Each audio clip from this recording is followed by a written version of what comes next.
Баршаңызға сәлем. Бүгін сіздерге өзіміздің ұлттық тағамыз бешбармақтың қалай жасалу жолдарын сіздермен бөлісемін. Мен бұл жолы сүрленген қазы болғандықтан, етім свежий болғандықтан тұз салған жоқпын. Сол сүрленген қазының тұзы бүкіл етке жетеді. Осындай керемет бешбармақ дайын болды. Кастрюлемізге қазымыз бен ет сүйегімізді салып аламыз да, су құйып, ол батқанша су құйып толтырамыз да, отқа бірінші қайнағанша қатты қоямыз. Кейін қайнап көбігінен соң жай баяу отта 2 сағат пісіреміз.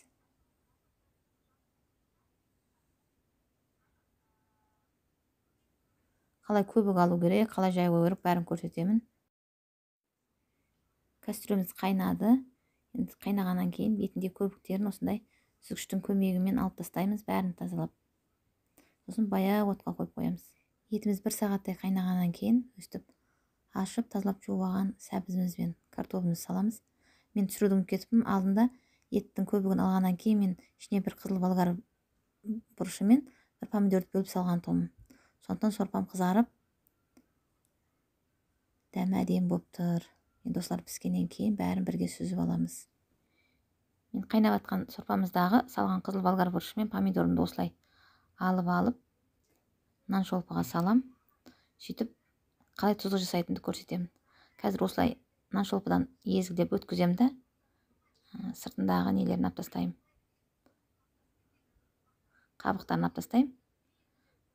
Қоймалжың несі арғы бетке өтеді да, енді осыған сорпамның бетіндегі майды құям. Сөйтіп тұздығым дайын болады. Етіміз пісті, енді олар сүзіп аламыз.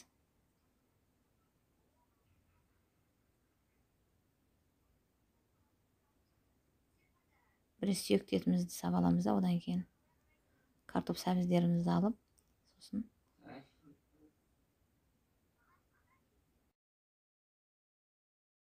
қазымызды абайлап түсіріп аламыз.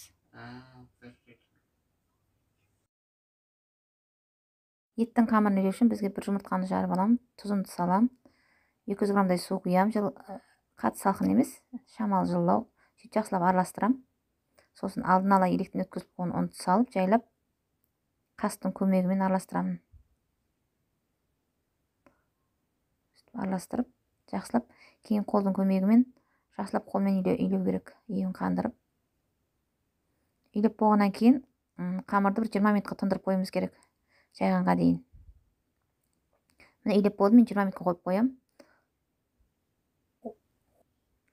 Суалап жая бастаймын. Жайған кезде бірінші оқтауға орамайым, өстіп айналдырып, орташа қалыңдық болғанша айналдырып жаям да, шамалы шығарғаннан кейін барып оқтауға орап жаюға болады. Оқтауға орап жайған кезде де екі шетін ортасын баспау керек, екі шетін басып жаю керек қамырдың. Сонда қамыр біркелкі болады, әдемі болып.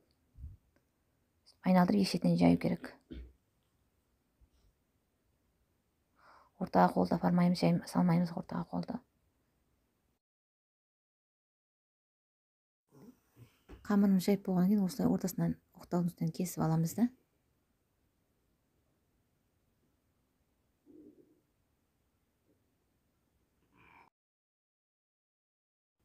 Көлденең біркелкі көлемде кесіп аламыз сөйтіп.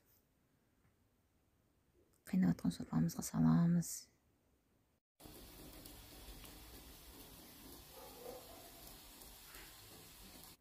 Жайылып тұрған, кесіп алған қамырымды қайнап жатқан сорпаға салып алам. Сорпа қатты қайнап бастау керек. Сол кезде салу керек.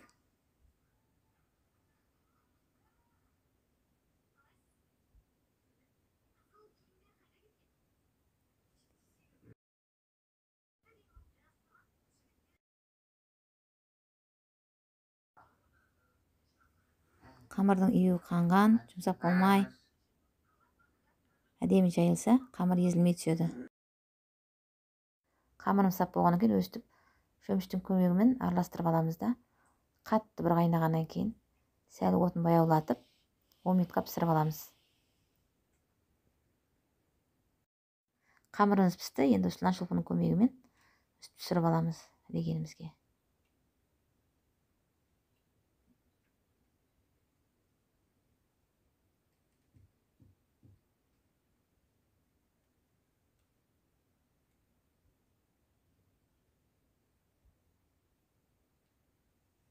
тұздығымды өстіп қамырға құямын. Тұздыққа негізі пияз қоссаңыздар болады, бірақ мен пияз қосқан жоқпын. Болгарский помидордың өзі де әдемі болады. Балдар пияз жақтырмайды бізде. Міне етіміз, яғни бешбармағымыз дайын. Бетіне етімізді салып, картоп сәбіздерімізді турап салып, дастарханға қоя берсек болады. Егер де сіздерге менің рецептерім ұнап жатса, каналыма тіркеліп, коммент жазып, қоңырау шалуды ұмытпаңыздар.